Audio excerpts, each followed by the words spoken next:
Hello everyone, দেখেন এখানে ছাগলে কত সুন্দর করে ঘাস খাচ্ছে। গ্রামের এই অপরূপ সৌন্দর্য আসলে দেখতেই ভালো লাগে। দেখেন কত সুন্দর একটা দৃশ্য। তো এখানে কিন্তু প্রচুর পরিমাণে ঘাস রয়েছে। দেখেন এটা শাক বলা হয় এক ধরনের। দেখেন কত সুন্দর। তো এইগুলা কিন্তু ছাগলে খাইতেছে। দেখেন এই শাকগুলা কিন্তু খাওয়া যায়। দেখেন খুবই সুন্দর, এবং গ্রামের এই পরিবেশটা দেখেন, আশেপাশে কত সুন্দর একটা দৃশ্য।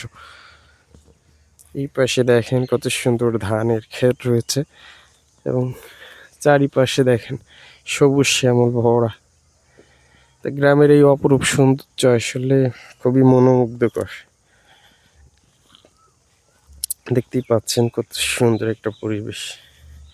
আর এই ধানগুলা দেখেন কত সুন্দর একটা ধান হয়েছে এখানে। তো সবুজ শ্যামল এই ধানগুলা আসলে দেখতেই ভালো লাগে।